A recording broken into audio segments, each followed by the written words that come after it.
I call the Agriculture, Finance, and Policy Committee meeting to order on February 22nd, 2024.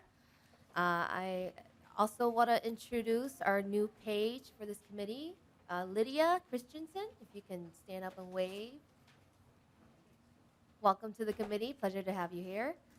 And we will get started right away. So today is another informational hearing. It'll be on a very important topic that has occurred over the interim. So our first presentation will be from the U of M, Dr. Carl Rosen, who will give us the basics about nitrates and share with us the basics around soil sciences. So welcome, Dr. Rosen. Please introduce yourself for the record and proceed.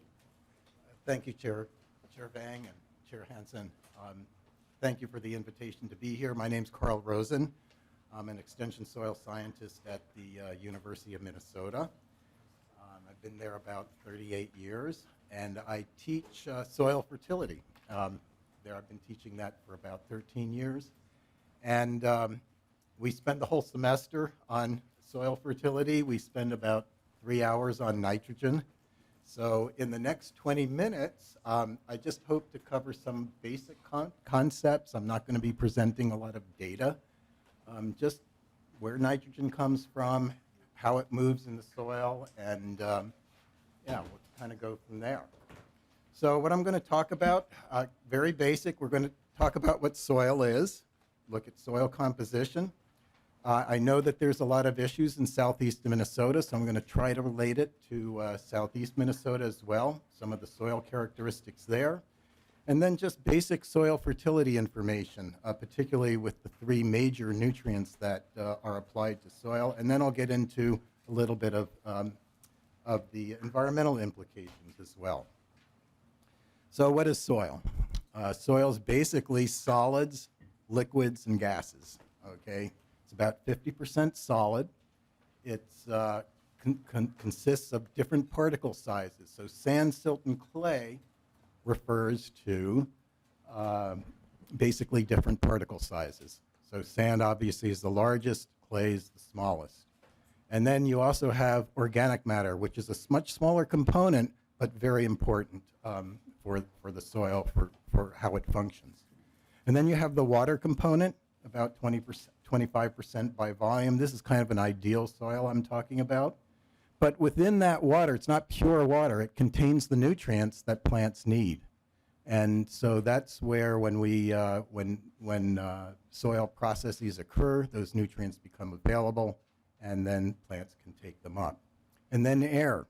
That's very important as well. Roots need oxygen, but there's a lot of microbial activity down there. There's roots growing, and so actually CO2 they respire. So the air in the soil has a lot more CO2 down there than air that we breathe. But it's very important to have a good balance between air and water in order for crops and plants to grow. So that's kind of, in a nutshell, what soil is. And then the factors that affect the functioning of soil, okay, and how it performs, are related to where that soil came from, and we call that parent material. We have 5 different types of parent material in Minnesota. Till is when the glaciers receded about 10 to 20,000 years ago, they left behind what we call this parent material, and that's where that's where the soils have formed from. And this will impart certain characteristics on that soil. So till is by far one of the major types of parent material that's characterized by fairly fine textured or clay type particles, those real small particles. And then we have outwash soils. Outwash soils are very sandy, kind of the opposite of the till, very coarse textured. Lacustrine is kind of similar to till, except that it's the old lake bottom. That red area there is that you can see is old lake agassiz, and so that's a lake bottom soil. And then you have some bedrock, but probably most importantly, you have what's called loess. Loess is wind-blown soil. So when the glaciers receded, there weren't a lot of plants there, so there's a lot of mixing and wind-blown type material. So loess is a very typical feature of the type of soils that's in southeast Minnesota, and I'll talk a little bit more about that in the next slide. But other features that affect function of soil is how much rainfall there are and how that soil forms. So you can see in southeast Minnesota, there's a lot more rainfall down there. So that also means that there could be some more vulnerability to movement down. The more rain you have, the more those nutrients that are in that soil water can move down. And then temperature is also important. You can see on this slide here in Southwest, we tend to be the warmer parts of the state. That affects microbial activity, affects the length of the growing season, and all those are very important for how that soil is going to function. So one other feature is on the landscape that's very specific to southeast Minnesota is the geology, and it's known as karst topography. And so on top, the soils are on top, but below that is what we call fractured bedrock. And you can see in this slide here that there's different conduits, if you will, that go down to groundwater. And so they're kind of direct conduits. And when that happens, it makes these types of soils a little more vulnerable than some of the glacial till soils that I talked about, more vulnerable to direct leaching to groundwater. So it's a very dominant feature in the southeast part of the state. So a little bit more about what we call these lust soils. They're mainly what we call silt loams.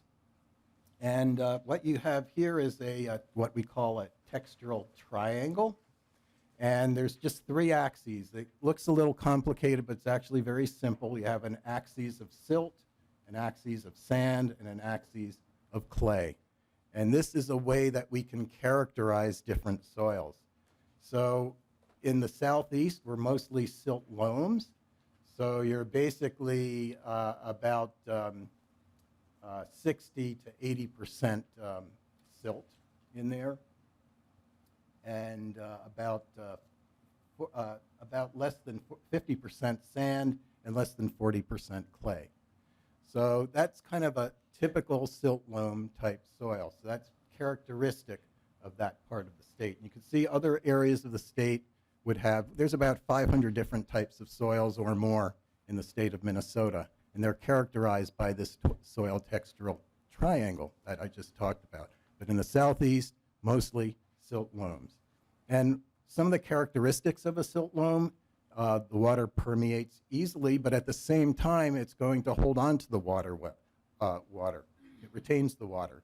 And so that's good for crop growth. The depth of the soil kind of varies from place to place, but overall, these silt loams are very desirable for crop production because of these characteristics, structural characteristics. Okay, so now the topic at hand. What about soil fertility and fertilizers? Okay, so soil fertility, and I'm just going to read this, is the ability of the soil to provide essential plant nutrients and water to the plants in adequate amounts for proper growth and reproduction. Okay, so that's what we mean. That's this class that I teach, that's what it's all about. When the soil cannot supply the nutrients that are needed for plant growth, that's when we need to apply amendments or fertilizers to supply those so you can optimize the growth for that particular field. So fertilizers are basically commercial and sometimes natural products and even manure that can supply the specific nutrients if it's needed. You know, you don't always need to apply fertilizers depending on the crop if the soil can already provide those nutrients. But nitrogen is one of the main nutrients, and I'll get into that in the next slide, but I just want you to know this top picture here. This is what we call a boom spreader. It's basically for granular fertilizers. It can really meter out very precise amounts of nitrogen fertilizer or other fertilizers that might be in a granular form. And then down in the bottom is obviously a manure spreader. Not quite as precise, but can be metered out to some degree, but not as precise as these boom type spreaders. Okay, so let's talk about nutrients that plant needs. There are 17 essential nutrients that plants need to complete their growth cycle. Without any one of these, they will not be able to complete the growth cycle and eventually will die. Fortunately, the soil can provide most of these. In fact, the top three, carbon, hydrogen, and oxygen, are derived from air and water. So we don't really think of these as what we call mineral nutrients. They're not really derived per se by the soil, but having that water and air balance that I talked about is very important for carbon, hydrogen, and oxygen. Okay, and also it comes from the atmosphere as well. With the CO2 for photosynthesis. But I'm mainly going to talk about the mineral nutrients, the nutrients that are derived from the soil, starting from nitrogen on down, and then this whole column here of what we call micronutrients. So nitrogen, phosphorus, and potassium are what we call primary macronutrients. They're generally needed in larger quantity. Then you have calcium, magnesium, and sulfur. They're also considered macronutrients, but they're needed in smaller quantities. So if you think about it, the amount taken up by a crop would be about, we measure that in pounds per acre, whereas we have these 8 micronutrients down below, they're taken up in micronutrient quantities, so not very much. So they're needed in small amounts, and most of the time soils can provide those. But we mainly focus on nitrogen, phosphorus, and potassium because those are the ones that are most often limiting for crop production. Okay? So let's talk a little bit now, having that little background, what are the environmental implications? So nitrate is a form of nitrogen. I'm going to talk about the nitrogen cycle after this. But I just want to give you an idea that nitrate is mobile in the soil. It leaches. It can move very quickly. If it gets into groundwater, can be, in some cases, a human health concern. If it gets into surface waters, like in tile drainage and things like that, it can get into the rivers and then eventually down to the Gulf of Mexico, and it's implicated in the hypoxia or dead zone down there. And then phosphorus is another potential environmental concern because it will what we call enhance eutrophication or algae growth. Our lakes are very low in phosphorus, but if phosphorus gets in there from runoff, it can stimulate algae and cause that growth. So those are some of the environmental implications associated with some of the nutrients that are needed for crop production. So I'm going to talk about a very simplified nitrogen cycle. Okay, there's some in class we'd have about 3 or 4, maybe 5 more arrows going here, but this is very simplified.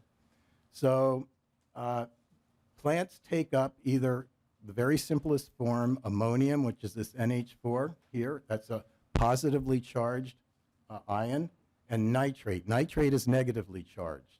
Okay, so but plants can take up both of those. But you can see that ammonium can be quickly converted to nitrate. So even though our fertilizer nitrogen, which basically fertilizer nitrogen, where does that come from? It comes from the atmosphere. It's fixed at high temperatures and pressures. We can take nitrogen gas, which is 79% of our atmosphere. We're breathing it all the time. It's very inert, but we can break the bonds on that, and that's how we form this nitrogen fertilizer. Okay?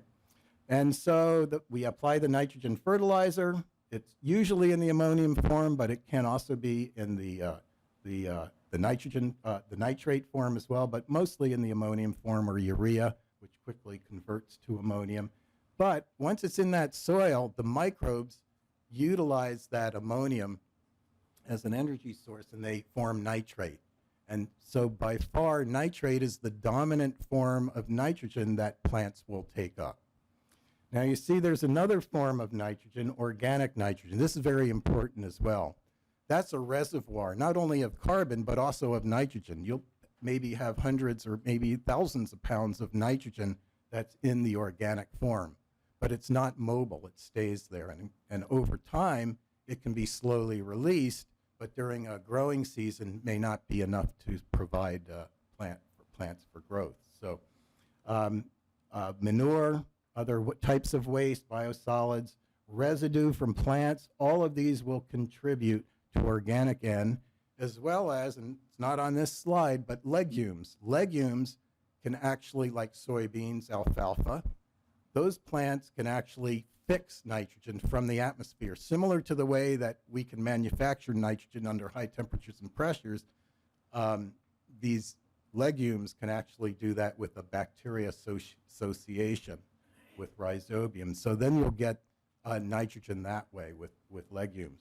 But that organic N eventually needs to be mineralized, broken down to ammonium N, and then once it's in ammonium N, it can be taken up or converted to nitrate, which then hopefully will be taken up.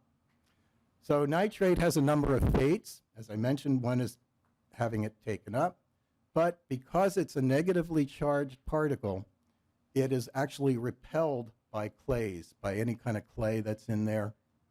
Clays have a negative charge. Nitrate has a negative charge, so they get repelled, and so that's why nitrate's mobile. Ammonium, on the other hand, is positively charged, so it actually is adsorbed or sometimes even fixed by clay particles, so it's not very mobile. But bacteria get to it, goes to nitrate, and as I mentioned, that's the dominant form. So nitrate can leach. Another fate of nitrogen that can go off as a gas as well. So that process occurs under saturated conditions. So if you have excessive rainfall, lack of oxygen, the bacteria, the anaerobic, the ones that can survive under low oxygen conditions, will manufacture nitrogen gas, either nitrous oxide or N2 gas. So that kind of completes that cycle again. Okay, so that's the nitrogen cycle. I'm just going to talk very briefly about phosphorus and potassium, and then I'm going to open it up for questions if there's time. Hopefully there will be. Okay, so the phosphorus cycle, again, I mentioned that this is also a potential environmental issue because it's limiting in fresh water, and once it gets into fresh water, it can stimulate algae. The cycle here is a little simpler than the nitrogen cycle. There's really one available form. You still have organic phosphorus. So, and when there's not enough phosphorus in the soil or available phosphorus in the soil, we do need to apply fertilizer to stimulate growth. So where does that fertilizer come from? Well, that's a mined material, and it's a limited natural resource. Florida, for example, has a lot of phosphate mines. There's mines over in Morocco, but it's limited. You know, in 100 years, Florida, there may not be any phosphate down there so we be relying on phosphorus from other sources in that case. So we need to be very efficient with our phosphorus use from that standpoint.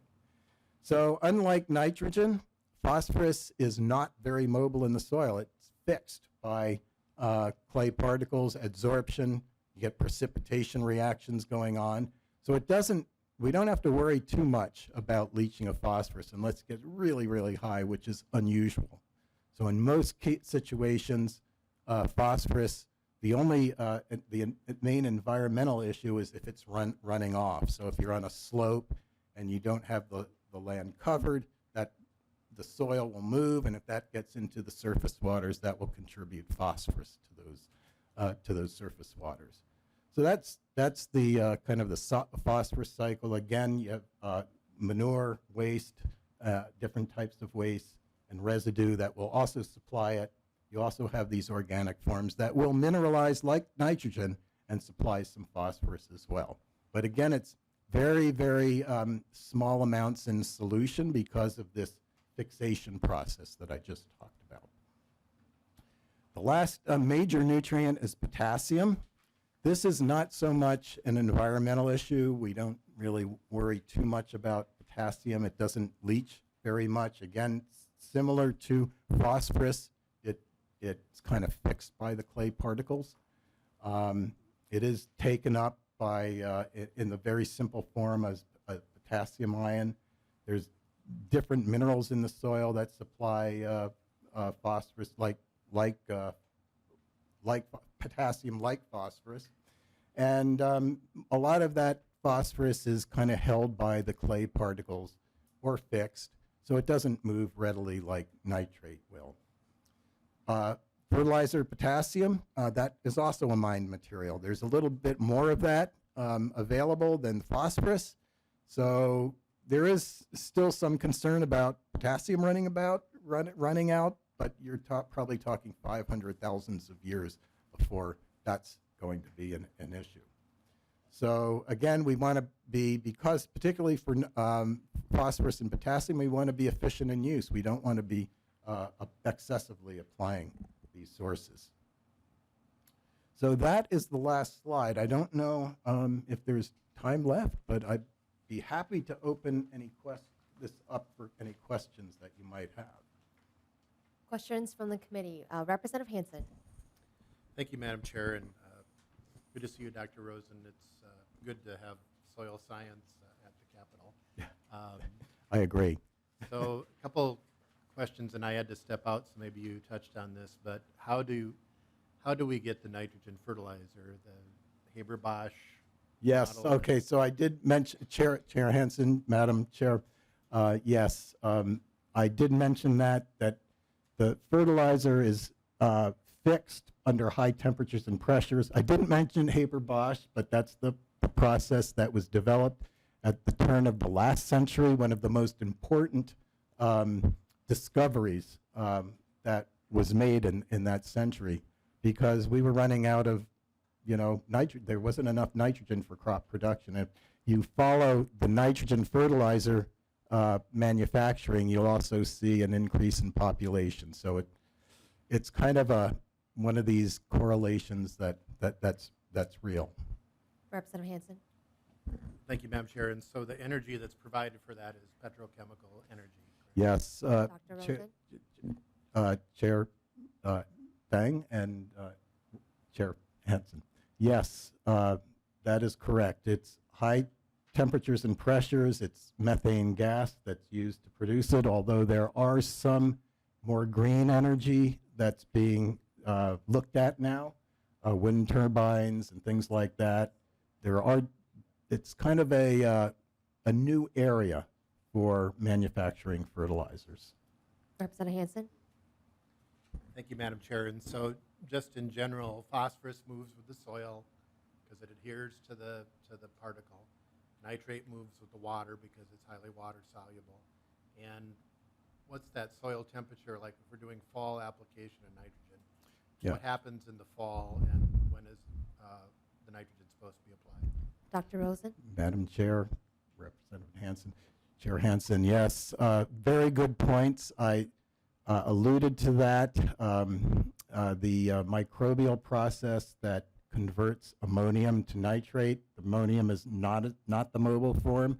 When we apply any type of fertilizer in the fall, the recommendation is not to apply it until the soil temperature is 50 degrees or below, because then that is the temperature that slows down microbial activity. So if you put that fertilizer on when it's warmer than that, it's going to stimulate the microbes. You're going to get the nitrate that I talked about, and then, as Representative Hampton said, if there's excess water, moves down below the root zone. Representative Hansen. And then finally, so with a winter like this, where we've got these extremes and temperatures outside, if the soil temperature pops up in February or March here to 50 degrees, the fertilizer that was applied last fall, then the microbes wake up and start working on that, and then you have the loss, both with nitrate going into the water, but also nitrogen gas going up, correct? Dr. Rosen. Madam Chair, Representative Hansen, yes, that is definitely a possibility. The soil temperatures right now, I don't think are at 50 degrees yet, but if we keep on this trajectory, they very well could be. And if that does happen, then those microbes, as you said, will wake up. You will get conversion from the ammonium that was applied. So it's usually either urea that's applied or anhydrous ammonia. That's a gas fertilizer that's injected into the soil, but that's in the ammonium form. So if the temperatures are below that 50-degree mark, very little conversion. Once it gets above, like we might be experiencing, hope not, but we might. And I have to say, this is a very unusual winter. I've been here over 40 years, and I can't remember one like this. So, but if this is going to be typical of future, yeah, we need to be concerned. Representative Hansen. Thank you, Madam Chair. And there are crops that do provide nitrogen, so legumes like alfalfa or soybeans, and you can account for that. There's a calculation. Yes, Madam Rosen. Chair. Yep, Madam Chair and Representative Hansen. Yes, I did talk a little bit about those as part of the organic N pool, where they fix nitrogen. You don't have to apply nitrogen fertilizer to alfalfa or to soybeans because they fix their own from the atmosphere. They figured out a way that to do that without high temperatures and pressures. And yeah, it's a good source of natural nitrogen when you have legumes in the rotation. Representative Hansen. Representative Anderson. Thank you, Madam Chair. I heard earlier this week on Monday the soil temp at the 4-inch level at, I think it was Lamberton Research Center, was 32 degrees. So on bare soil, yeah, with the sun out, it will warm up, but you're correct. As of now, we aren't close to that yet, which is good. I just was going to mention, you mentioned kind of a new age in nitrogen production. There's a lot of money out there, especially coming from Washington. Hydrogen hubs are being planned in Minnesota and also other states, where they're going to take wind energy from the turbines and, if possible, utilize some of the CO2 emissions from ethanol plants, for example, and make a green urea, nitrogen fertilizer. Mm-hmm. So there's a lot of work going on, Madam Chair, in reducing that CI footprint of nitrogen, and a lot of good work being done, and I hope we can continue doing that. Dr. Rosen. Yeah, Madam Chair, Representative Anderson, yes, very good points. I think the main thing of this kind of green energy for producing ammonia will be a reduced carbon footprint on the manufacturing side. So it's a really good point. Representative Anderson. Any further questions? No. Any further questions from the committee? All right. Well, thank you, Dr. Rosen, for being here today. I appreciate you coming to present before the committee. Madam Chair, thank you very much. I appreciate the opportunity to. All right, next we have the department, Minnesota Department of Agriculture. I believe it's Peter Chesset. And if you guys can come before the committee, identify yourself for the record, and proceed.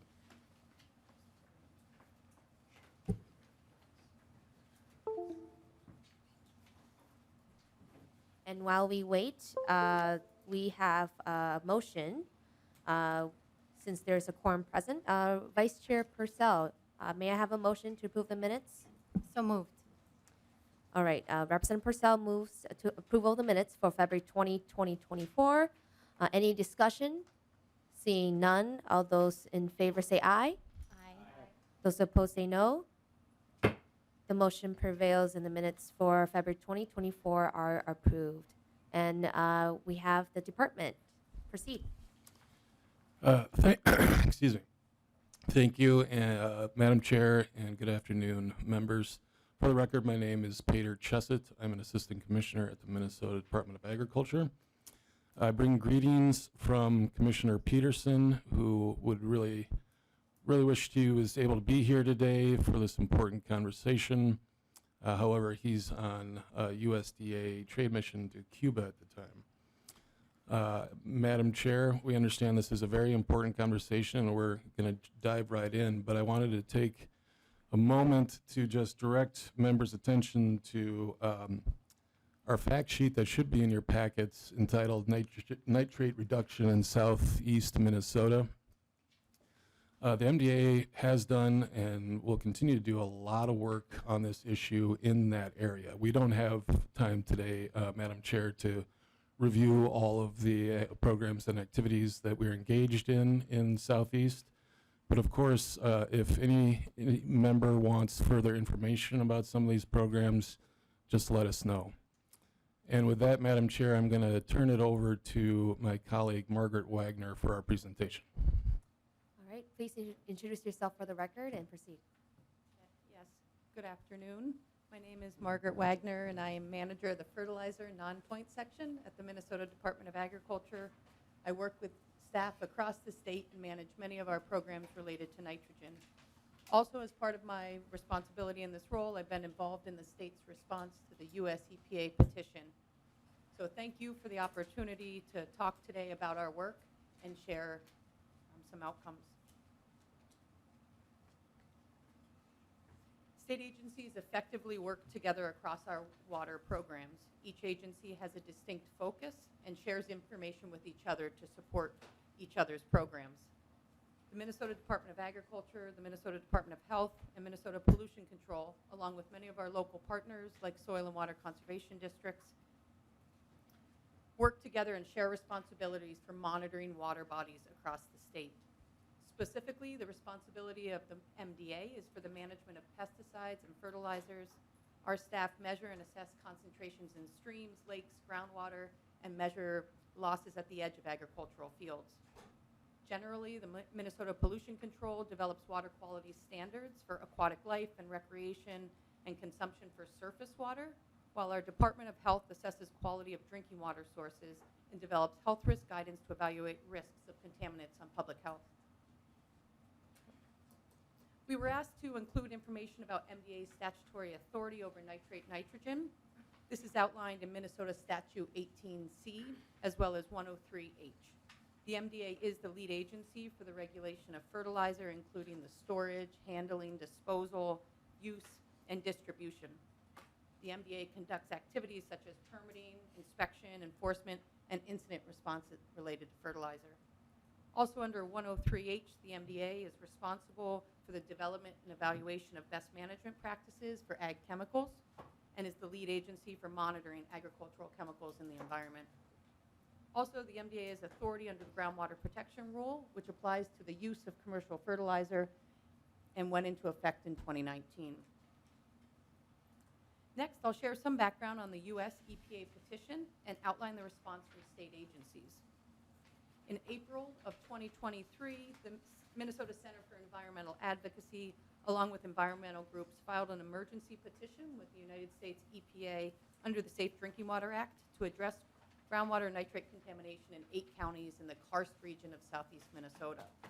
The MDA, MPCA, and MDH are the state agencies mentioned in that petition. Last summer, these state agencies' staff met with EPA staff and shared information about our existing programs. In November, the EPA issued a letter to these state agencies acknowledging our commitment and important work to address nitrate through our state programs and outlining further actions that are needed to protect public health. In general, the EPA outlines 7 actions for state agencies as identified on this slide. So to develop a coordinated communication plan with consistent messaging across agencies, to identify all private wells or an inventory of private wells in this 8-county region, to provide education and outreach to both private well owners and users as well as community water supply customers, to offer testing for all private wells, to offer remediation for wells that exceed a drinking water guidance, to establish public access to data and records so people understand the locality and the extent of contamination in their area, and to report quarterly back to the EPA. State agencies worked together to reply, submitting a letter to the EPA in December. Within the letter, agencies committed to submitting a work plan by January 15th of this year. Within the work plan, state agencies outlined a 3-phase approach, starting immediately and working out into the future. As seen on this slide, the phase 1, or immediate response, started in January and works through the end of this fiscal year. with the goal of conducting the outreach and education, encouraging private well owners to test their private wells, raising awareness it is the responsibility of that private well owner or user, and provide limited alternative water for those vulnerable populations. And the vulnerable population identified is persons that are pregnant or infants under 1 year. So those households that have that vulnerable population are a target for both the outreach, education, and remediation. Phase 2 is a public health intervention, identifying those impacted residents, again, conducting additional outreach and education with consistent messaging in multiple languages that are appropriate to the population, testing private wells, providing mitigation, and public record of that work. And phase 3 is more of the long-term strategy. Those are approaches to reduce the losses of nitrogen or that nitrogen leaching and to protect it from going into the aquifer. Listed there is a task force to address nitrate, accelerating work under the nitrogen fertilizer management plan, and continuing to work on the groundwater protection rule, reviewing MPCA's feedlot permits and rules, revising the Minnesota nutrient reduction strategy, and the wastewater nitrogen reduction and karst protection strategies. So as we see these 3 phases, it's important to note that phase 1 is led by the Minnesota Department of Health as a public health response with support from the Department of Agriculture, similar with phase 2, again led by the Department of Health. As indicated on this slide, some work is underway, but funding is still needed. The directive and information that came from the US EPA did not come with any funding for this work, and there is no federal funding that's available for this response. So as we see needed funding, there are proposals currently within the legislature for aspects of this work. And phase 3, we're building on existing strategies looking to the future, and as noted, that is led by the Minnesota Department of Agriculture and the Minnesota Pollution Control Agency. So to summarize, the concern in the US EPA petition is nitrate in private wells, where the resident is responsible for addressing or for testing and addressing those concerns. I think it's very important to note that the petition to the EPA was based on monitoring data from the Minnesota Department of Agriculture. Through the township testing program, the MDA has characterized the conditions of drinking water in private wells where there's vulnerable groundwater. This is the most accurate, recent, and comprehensive data in the state. It's also a key outcome of our nitrogen fertilizer management plan and is used to focus our future groundwater activities. Statewide, more than 90,000 private well owners were offered nitrate testing in 350 townships in the years of 2013 through 2019. For the 8 county regions in Southeast, the MDA offered private well testing to 21,800 private well owners. The MDA is concerned about nitrate in groundwater and drinking water and has taken significant actions to address these concerns. The nitrogen fertilizer management plan is the state's blueprint to minimize groundwater impacts from the use of nitrogen fertilizer. It outlines a strategy of characterizing the issue, assessing agricultural practices, and working together with the ag community to select and promote recommended practices in these vulnerable areas of the state. Revising this plan was one of the first activities MDA undertook with Clean Water Fund dollars, and that was very important, allowing the MDA to more fully implement this plan and work at the local level to address elevated nitrate. Key outcomes have been the township testing program to characterize areas with vulnerable groundwater, prioritization of these areas. That's a priority where we're working directly with farmers and crop advisors, and also a prioritization for cost share through other state agencies such as the Board of Soil and Water Resources and the Department of Health. Another outcome is engagement of the local ag community. We've observed voluntary actions, assessment of nitrogen rates, extended crop rotations, and deep discussions about perennials and conservation land programs. Then another outcome is the groundwater protection rule. Together, this represents a voluntary and regulatory approach for nitrogen management, and we are implementing this and making progress. So the groundwater protection rule applies to the use of commercial nitrogen fertilizer. It focuses on protecting groundwater in areas vulnerable to groundwater contamination. It went into effect in June of 2019, so it is a recent rule with recent implementation, and the rule contains 2 parts, and those parts have separate criteria. So the groundwater protection rule, again, responds in areas vulnerable to contamination, and it's important to note that that is not every area of the state. Risk for nitrate contamination, as you've heard in the previous presentation really starts with soil type and geology, creating conditions for that nitrogen to move with water through the soil profile. Highly vulnerable areas are about 12 to 15% of cropland in Minnesota. So again, it's not widespread, this concern. It is in these areas that have those soil and geologic properties. And the map on this slide with purple shading shows groundwater vulnerable areas. This is areas with karst geology, which we've heard about in the previous conversation, is predominant in Southeast. It's also areas of the state with coarse textured soils and shallow depth to bedrock.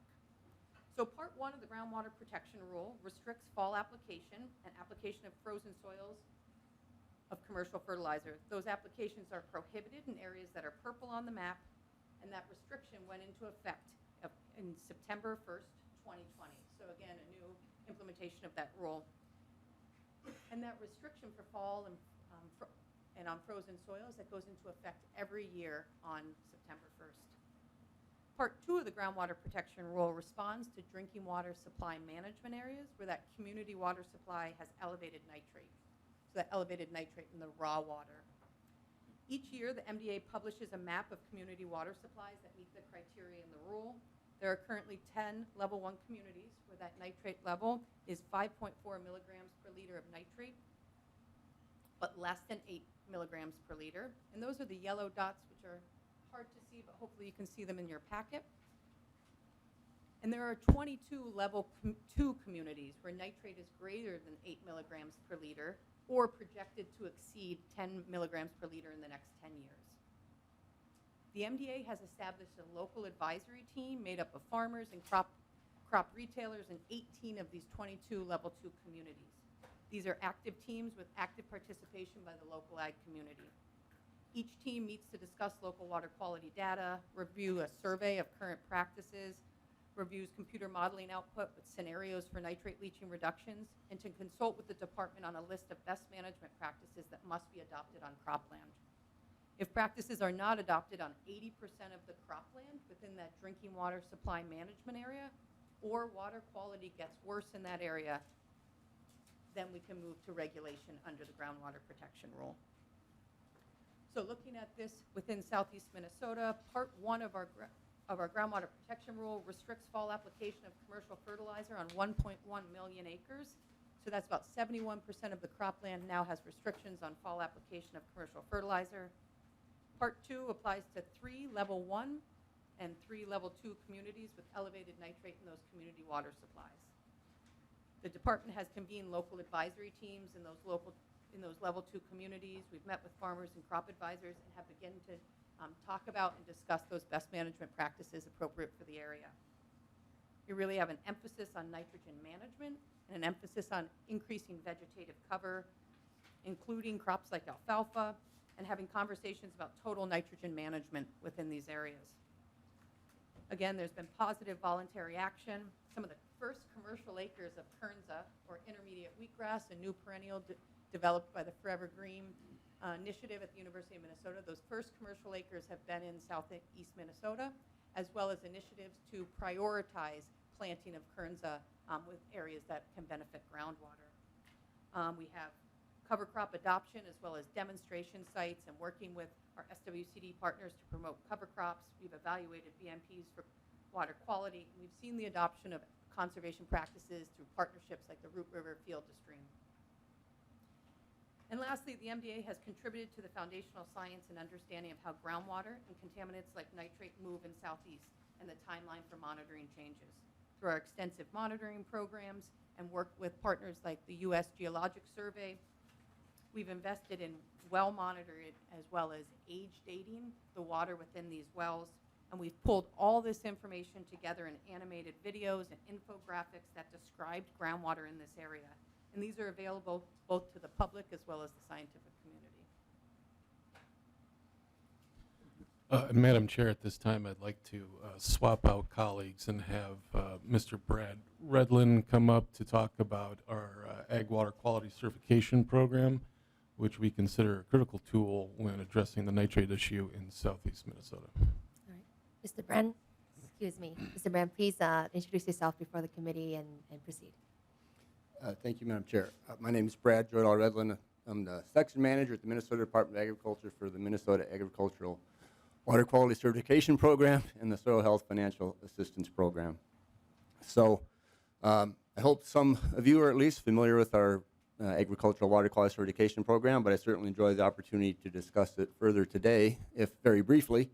But when we talk about original responses and new actions, the Minnesota Agricultural Water Quality Certification Program is unprecedented, actually nationally, in bringing together USDA and the EPA at the federal level in partnership with not just Minnesota Department of Agriculture, but the Minnesota Pollution Control Agency, the Board of Water Soil Resources, and the Department of Natural Resources to support, recognize, and offer these certifications to farms in our state. And the process for certification is a one-to-one professional accredited agronomy and conservation planner professional that works one-on-one with each grower to risk assess their entire farming operation, land that's rented, owned, whatever the circumstances may be. That entire operation is risk assessed for what risks may be posed to water quality, and then that certifier, that professional, is then tasked with finding workable solutions that will work for that grower, that will work for that grower's bottom line, and that will achieve the water quality protections that is the purpose, of course, of the program. So it really is kind of a private professional consultant for free to work with growers to identify those risks. Examples of risks include all the things we've heard about today in terms of nutrient management and the proper crediting of nutrients, the adherence to the University of Minnesota's best BMPs for nitrogen management, and specific to our topic today. So those things are all components that result in the certification process. And I guess noting on the slide, we do note that it's available to farm operators as well as non-operating landowners who can have their farmland water quality certified as well, which is a service both to them and their renters. Second slide. For a quick status check, I wanted to provide some information on that. So we have, as of a couple weeks ago anyway, we had 1,445 farms certified. There's more than that today. They continue to come in all the time. We've surpassed 1 million acres. We are now 1 million, almost 35,000 acres water quality certified. Again, that number's higher. As I sit here today, I don't know exactly what it is, but it's higher. These certified farms are implementing new practices in order to obtain that certification. Like I say, they have to mitigate those risks that are identified. They have to implement a practice that will mitigate that to protect the water quality. We're fortunate in seeing that one of the additional outcomes that's unfortunately not listed here is oftentimes those mitigation efforts are further resulting in an improved bottom line. In fact, through the Farm Business Management Program's database, those farms within their database that are water quality certified for 4 years running now are averaging $25,000 higher net profit, net income than those farms that aren't certified in their database. So the mitigation and practices and refinements that are taking place are demonstrating to be actually apparently helpful to the bottom line as well. And then finally, we have wanted to make mention of a new program and thank this body for allowing, presenting it, bringing it to us at the Department of Ag to have the Soil Health Financial Assistance Program. Soil health is what we've also a subtext of what's been being discussed today. We have a definition in statute in our state for soil health, and I note that it mentions the nutrient sequestration and cycling, the type of things that I will be well advised to leave to the scientists to best explain, and they have. But pursuing that soil health is something that will be obviously a response and a mitigation factor to the challenges like we're discussing today. And one of the things I specifically want to point out is that while my program, many programs are working to assist growers in adoption of practices and effective and popular, increasingly popular components like cover cropping, that sort of thing.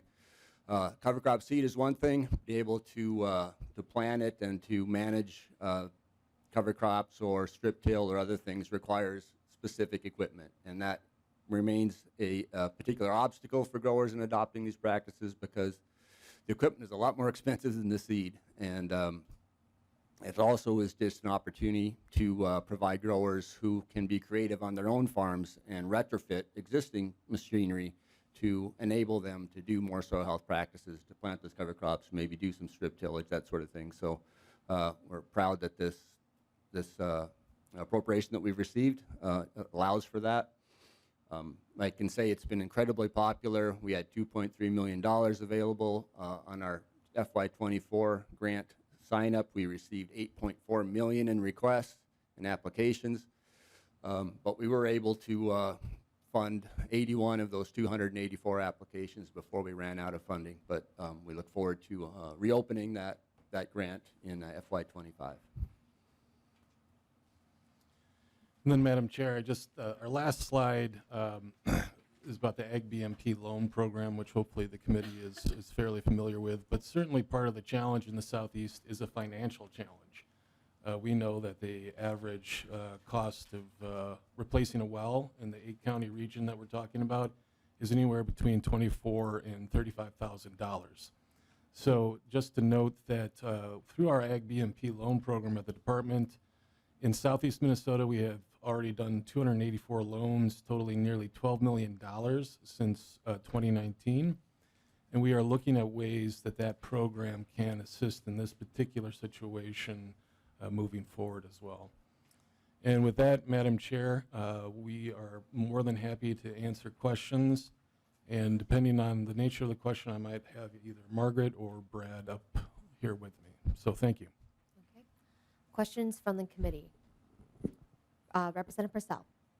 Thank you, Madam Chair. Thank you for the presentation to all three of you folks from MDA. If you go back one slide, I have several questions, but what are these numbers inside the green counties? What does that mean? That, Madam Chair, Representative, that is the number of soil health equipment grants that were presented this last grant cycle per county. Representative Purcell. That were awarded from the 81, correct? Mr. Brandt. Madam Chair, Representative, yes, that's correct. Okay. Representative Purcell. Thank you, Madam Chair. I also have, being a representative from Rice and Dakota County and working on this very issue in those areas. Of course, those two counties were left off of the EPA letter. We know that there's karst topography. We know that there's groundwater drinking issues in those areas. I appreciate that Rice County was included on the state's response, but we know around Hastings and the private wells of southern Dakota County are also highly impacted. So I would love for you to let me know how you are able to and what maybe you can do in the future to continue to address that water quality issue, even though that county was left off of that letter. Pater. Yes, Madam Chair and Representative.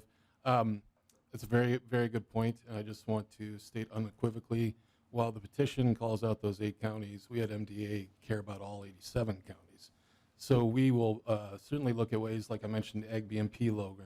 I think what is kind of exciting for me, at least, about this is we have an opportunity to really coordinate, not only among agencies, but counties, local SWCDs, to really drill down on some of the best practices that if they work in that 8-county region, they should be able to work anywhere we have these type of vulnerable soils. So point well taken, and certainly we look forward to partnering with our friends in Dakota County as well.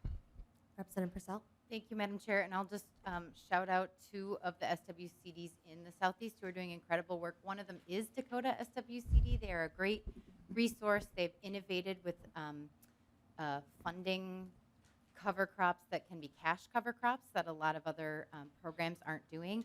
Similarly, in Olmsted County, they have broadened the menu of options of what practices farmers can do, and it's they're being paid on the results. So if you have a cover crop, you get a certain amount if you let it grow to 12 inches, and you get more should you let it grow to 24 inches, etc. I know a lot of our SWCDs are handicapped by what NRCS guidelines are, but I think there is innovation happening in these 10-county region, and I think it would behoove all of us. I'm glad to hear about all that coordination because that's what we need to tackle this. So any and all partnerships that we can be making is greatly appreciated. Representative Hansen? Thank you, Madam Chair. Could you go back to slide number 9?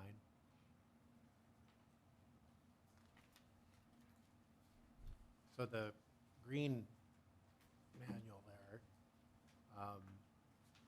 my name is on that because I staffed that task force 35 years ago.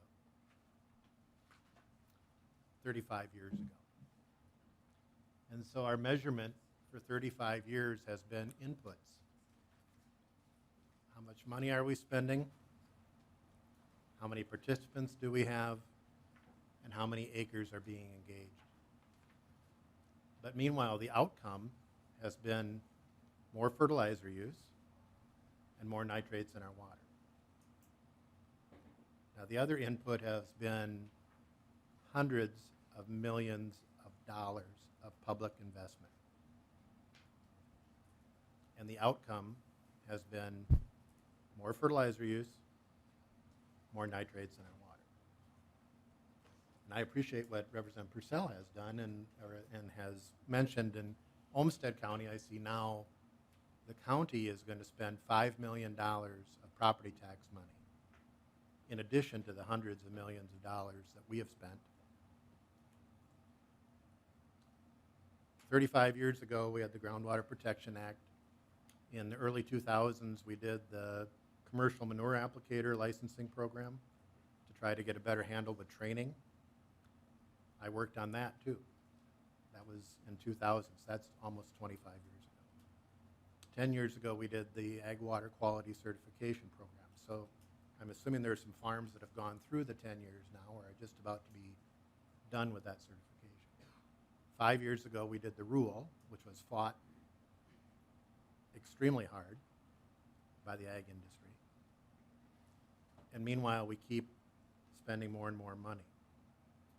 So I look at the plan, and the plan is keep doing the same. Keep having stakeholder groups, keep spending public money, keep having groups getting together and working on stuff. And if we do that, I predict I won't be here, but 35 years from now, you'll have the same conversation with people saying there's not a problem, or let's just give it more time to work. So things have to change. Things have to change. Mr.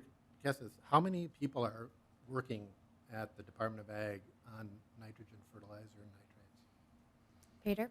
Peter? Madam Chair, I'd actually see if our Division Director, Josh Stamper, could come down and give that specific number. I don't have it.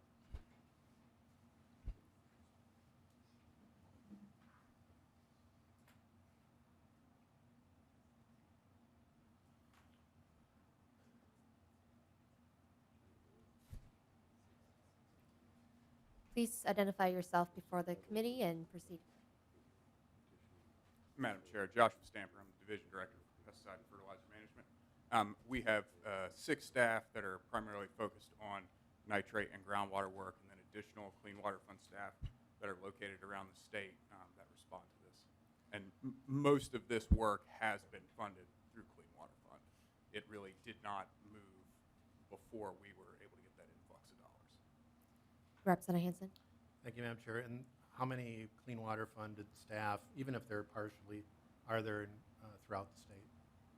Director Josh? Madam Chair, is that just for Department of Agriculture or Yep. across this? I'll have to get that number. I don't know that right off the top of my head.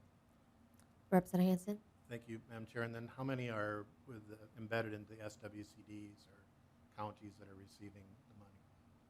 Director Josh? Madam Chair, we have, through extension, I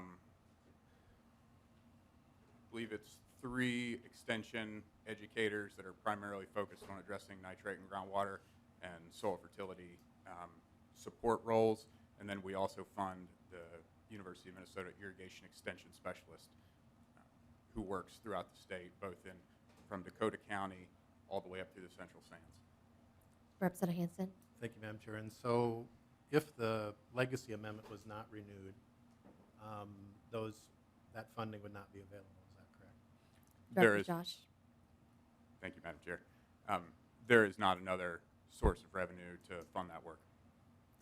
Representative Hansen. So members in the public, I mean, the public picks up the tab, whether it's the property taxpayers in Olmsted County, the sales tax payers throughout the state, the general fund, but how much money, what's the, Madam Chair, Mr. Stamper, what's the fee on fertilizer? Director Josh.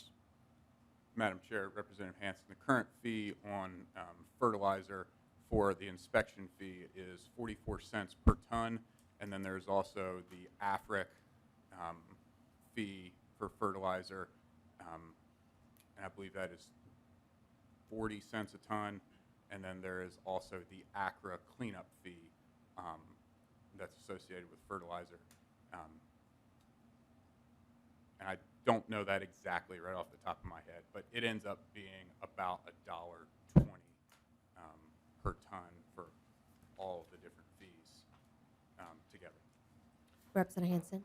And Madam Chair and Mr. Stamper, so just ballpark, I know we're in the spring now and not in the winter with peak application time, but what's the price per ton for anhydrous ammonia? Mr. Stanford. I don't know that right off the top of my head. Representative Hansen. Does Mr. Sullivan have that information?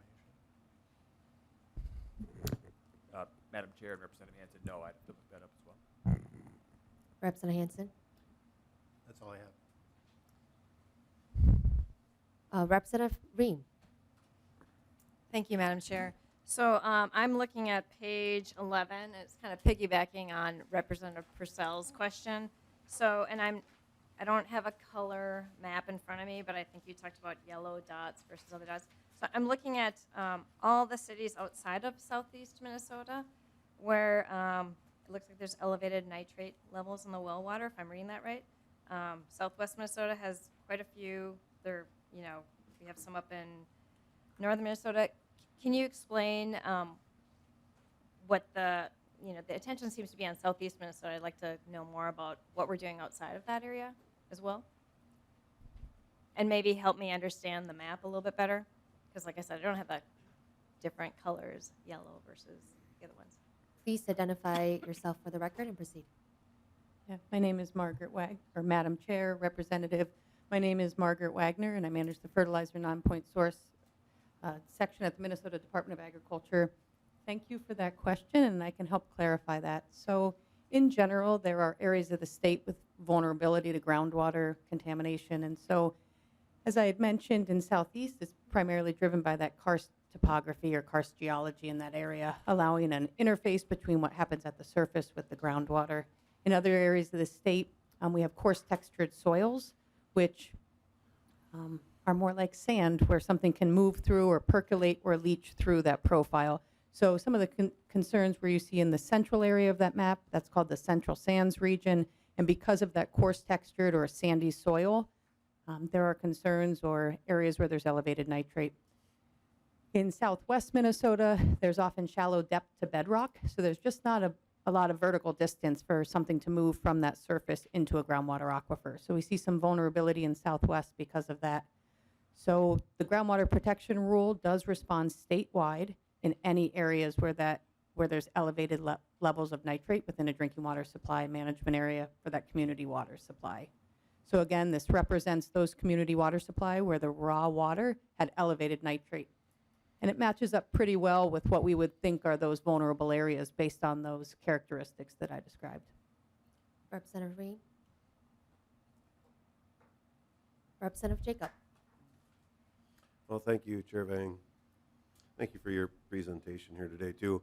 So our previous presenter talked about the problems with fall application of nitrogen and additional potential for that to be leached throughout the ground or into the groundwater.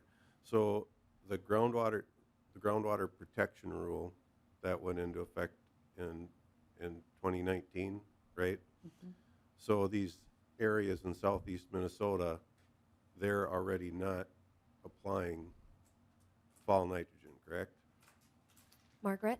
Yeah, Chair, Representative, the restriction is for commercial fertilizer. So it's important to distinguish that the prohibition or the restriction just applies to the fall application of commercial fertilizer. It does not apply to manure.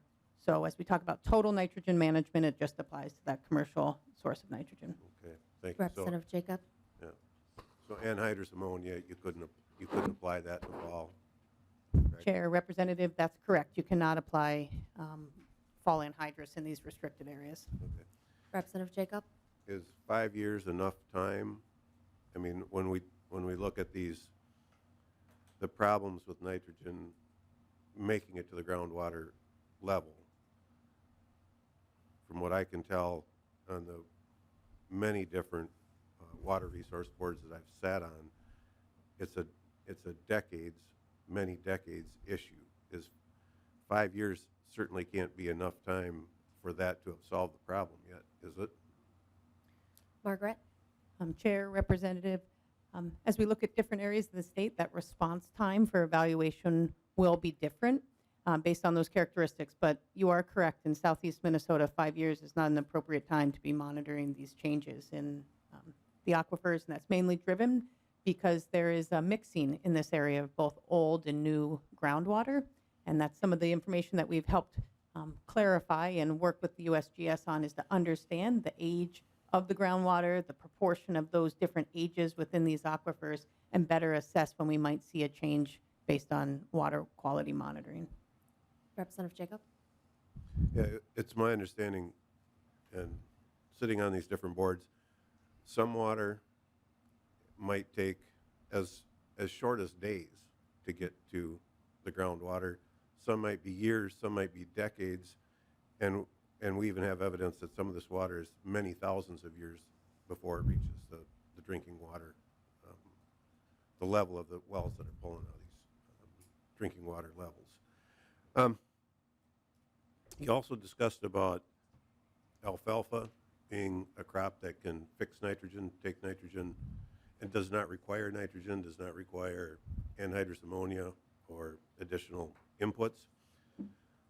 So of these 11 groups that brought this petition forward, one of them in specific, Land Stewardship Project, they have been fighting vigorously for many years to prohibit, and they've been successful in my home county, Winona County, to put a ban on large dairies. So Winona County used to be the number 2 dairy producing state in the county in the state. It became number 3, then it fell to number 4, now it's number 5. The reason is because when a producer hits a certain number of animals, they can no longer expand in Winona County and they have to go elsewhere. But if alfalfa is the solution or a potential solution, and the reason that we have alfalfa is to feed dairy cows, isn't it really exacerbating the problem to be limiting dairy? Margaret or Peter? Thank you, Madam Chair, Representative Jacob. Yeah, I think one of the things that we would need to look at least what we look at from the department's perspective, particularly with, say, a program like the certification program, which thank you for being certified, by the way, is, and I also think it holds especially true for the Southeast, you really have to go by individual producer basis. So I can't speak to what other organizations might be trying to do in the area, but we do know that alfalfa on the land is a good thing. Representative Jacob? Yeah, traditionally, what we're seeing is when these dairy animals are removed from our county, and the articles are in the news regularly when they'll have pictures of the animals going in the trailers being shipped out of the county, those acres are replaced by corn and beans, and quite likely the commercial fertilizer such as anhydrous ammonia that follows along behind it. So that's a real problem. It's also discussed here about nitrogen use continuing to go up and up and up. And as a farmer, I would say it has increased over the years, but if you compare it to the amount of bushels per acre or product per acre that's taken off, it is at exponentially the lowest amount of nitrogen per crop taken off of the soil that we've seen in any point in time. So between farmers wanting to do the best thing they can with their dollar, not wanting to waste money, the many programs that are being implemented, I don't think nitrogen is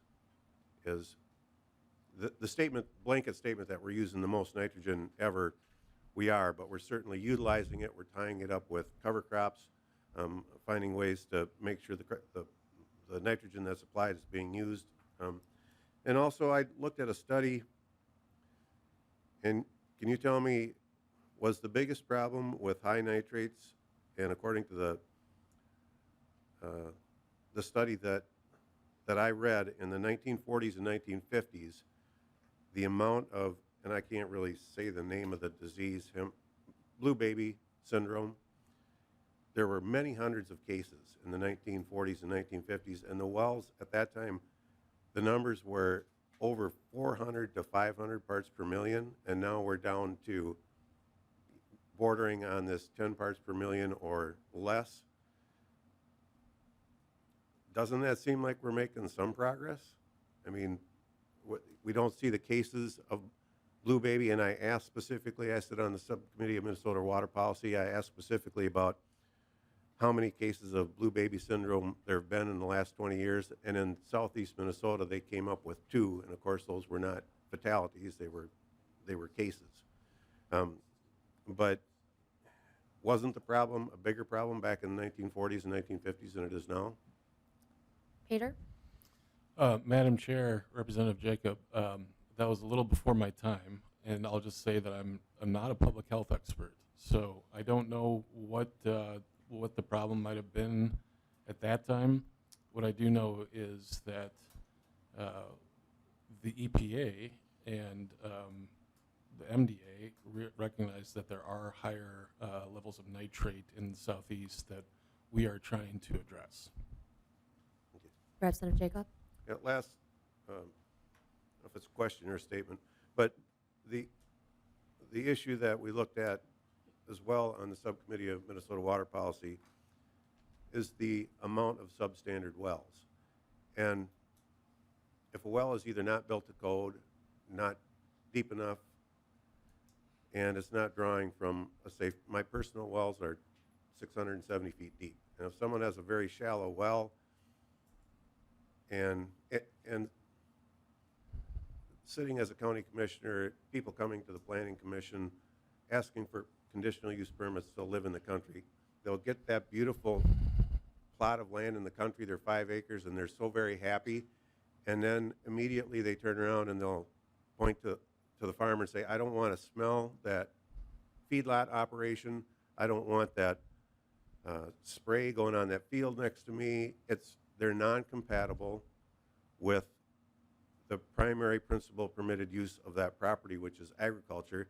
And also, they don't want to drill a 670-foot well. They want us to resolve the problem.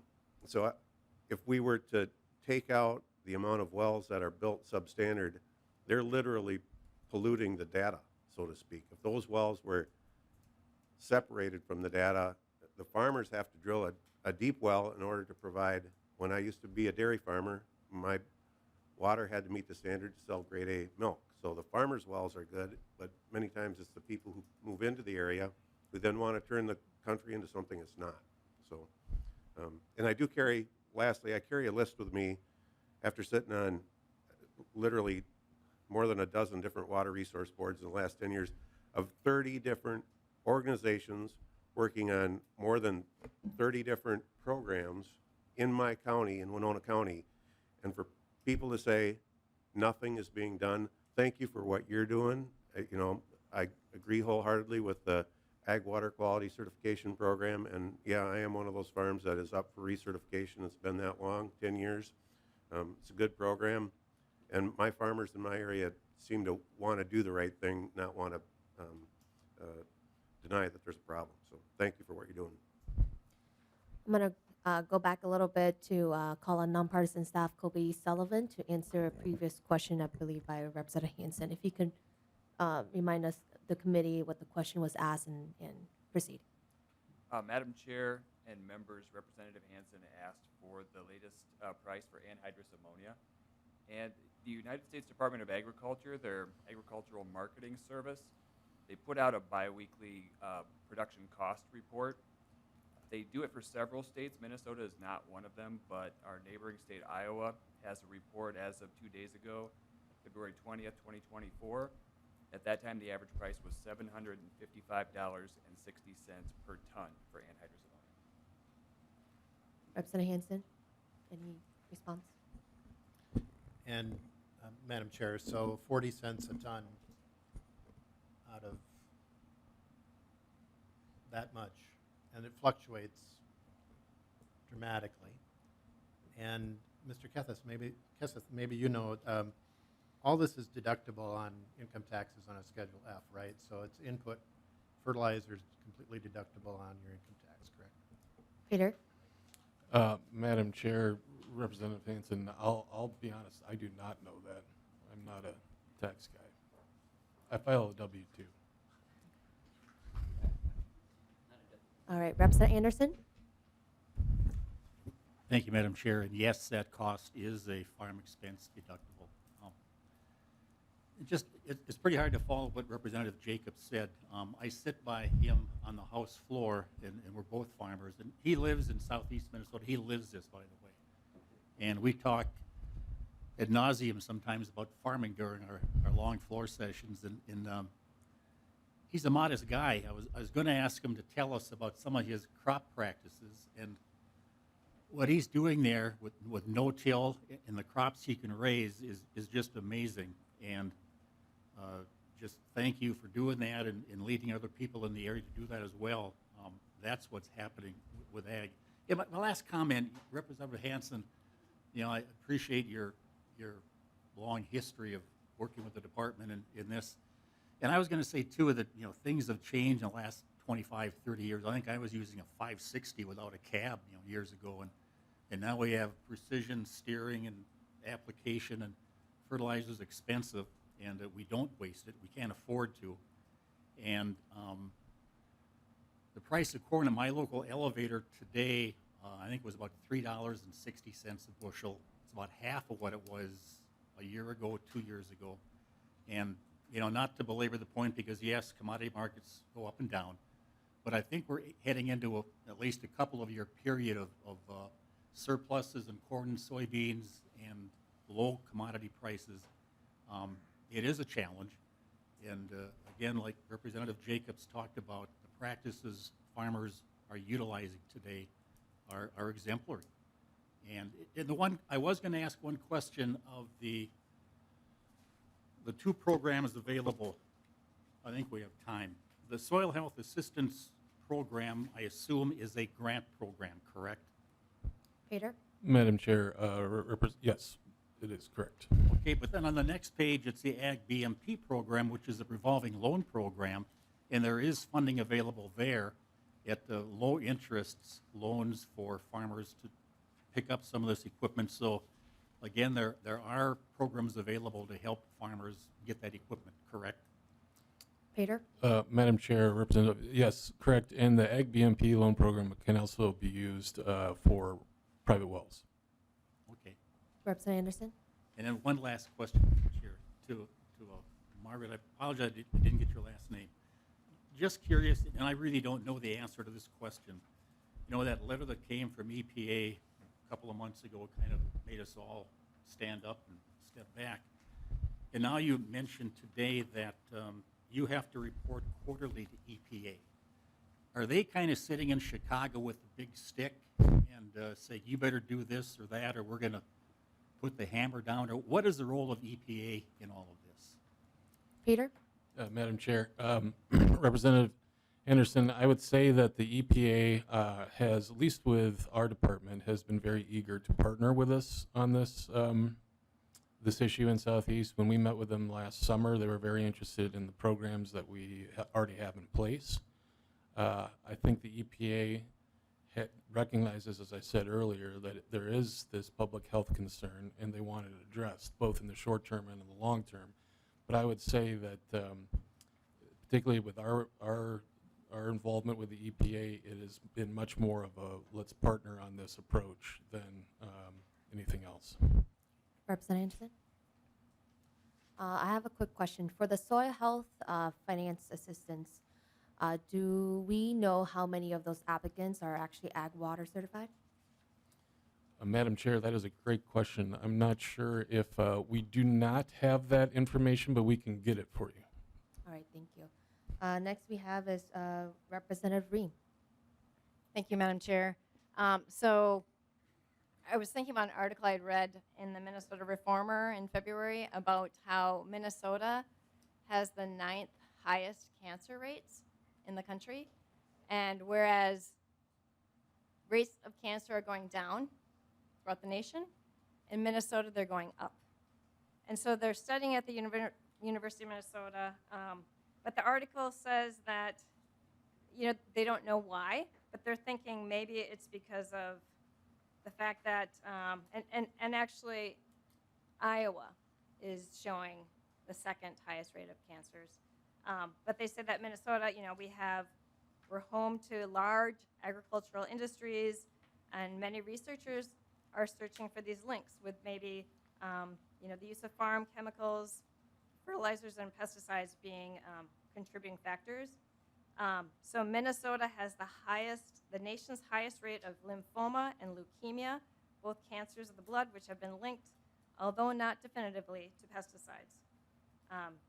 And I'm thankful that the University of Minnesota is doing a study. They're doing a study, I guess, with an epidemiologist, enrolling 10,000 Minnesota families to see if there is some kind of environmental risk that's involved in this. But I do think, we need to know why when the rest of the nation, cancer rates are going down, but in Minnesota we're going up, and why both Minnesota and Iowa, being large agricultural homes, are seeing this rise. So, I think I have nothing against farmers, and I think, we have a lot of struggling farmers, but we need to make sure that we're not hurting the water, and, do the studies that we need to do.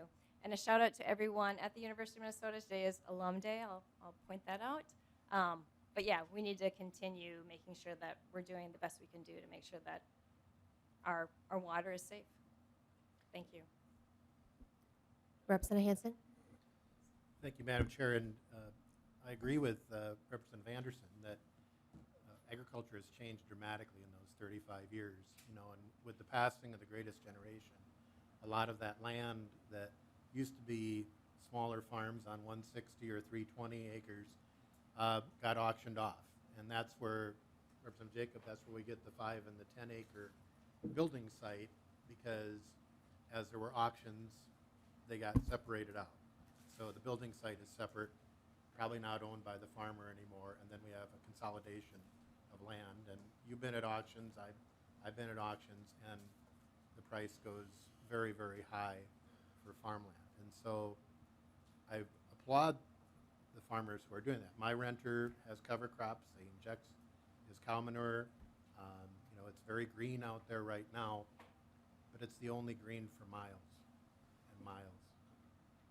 So the point I'm trying to make is we have the practices, we have the restrictions, but the restrictions for nitrogen fertilizer for the rural are complaint driven, right? So somebody would have to see an anhydrous tank going across the field in September and call it in, and then what would happen if that does happen? What are the consequences for that? Peter or Margaret?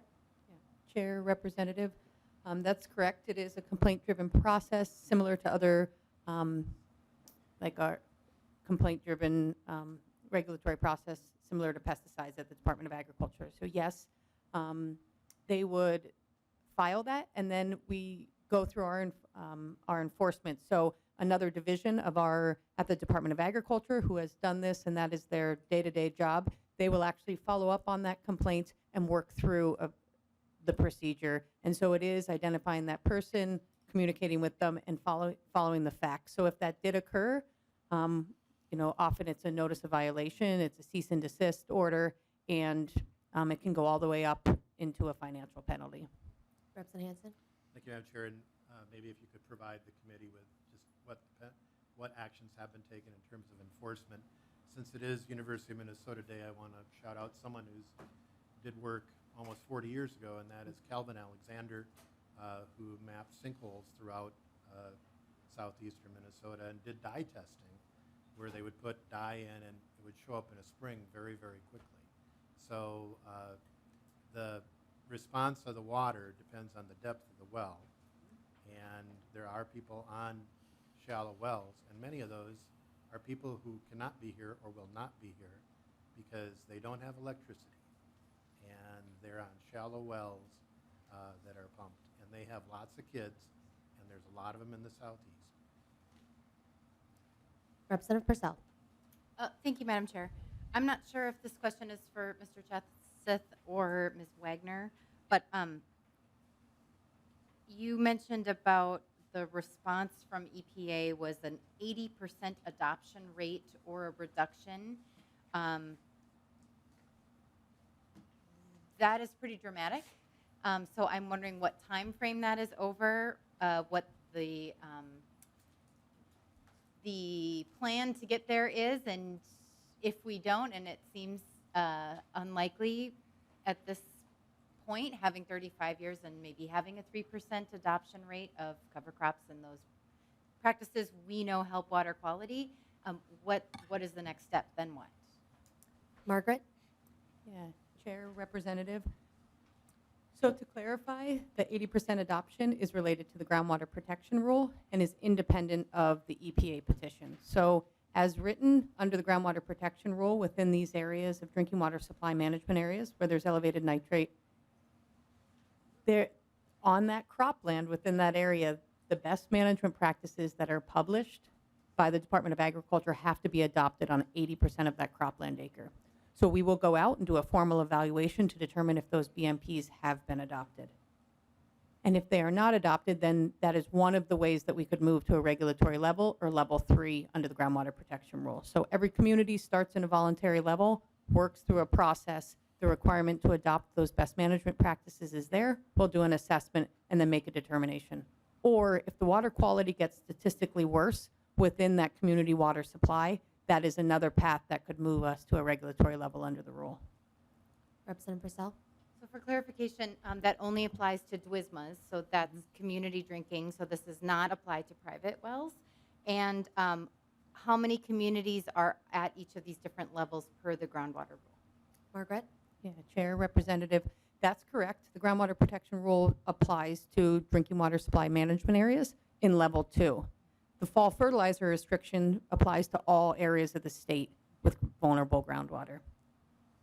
And the second part of the question is how many communities fall under that part of the rule? There are currently 10 communities that are at level 1, so they're at 5.4 parts per million, but lower than 8. So there's 10 communities across the state, and there's 22 communities that meet that criteria of greater than 8 parts per million or projected to be greater than 10 parts per million in 10 years.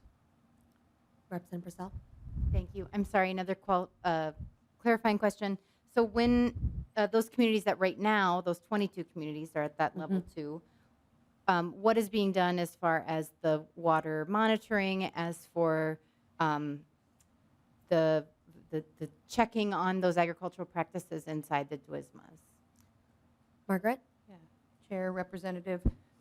As far as water monitoring, all of that information is from the Department of Health, who has the responsibility to manage those community water supplies. So it is that Department of Health data that we evaluate each year to see those communities that fit under the groundwater protection rule.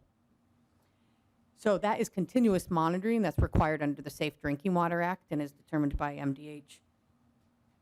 In other areas of the state, as we have the ability to, we're investing in monitoring networks. So we're actually installing monitoring wells at a shallow depth to see the quickest response to changes in land management practices. So we have installed 3 of those monitoring networks. We're really limited by the size of some of these drinking water supply management areas. They can be quite small, and so in those areas, you just don't have enough physical space to install a statistically valid monitoring network. So we do look at that monitoring data as well in the areas where we can.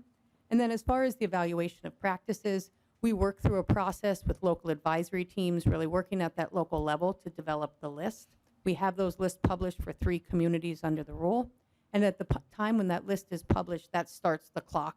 And it's no less than 3 growing seasons that will return to that area and do a full evaluation of BMP adoption.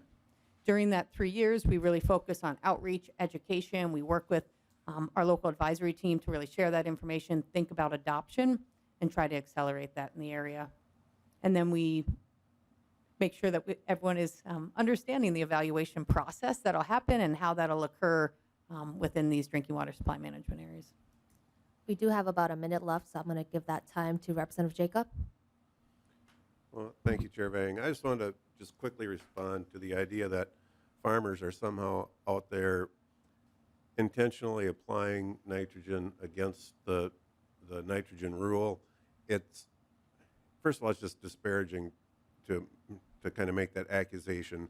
But it's not just the farmer. The farmer gets his product from the local co-op, so it would be, there'd be a lot of people that would really be having their jobs at stake, their reputations at stake if they were out there doing something that's illegal. It's just a disparaging remark, and I feel bad that it was even said. All right.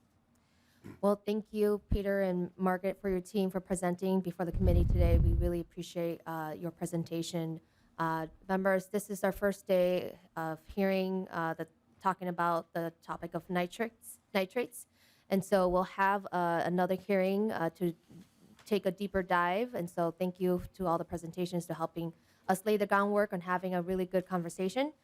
So members, next Tuesday, we won't have committee work. Our next meeting is Thursday, February 29th, 2024, and this meeting is adjourned.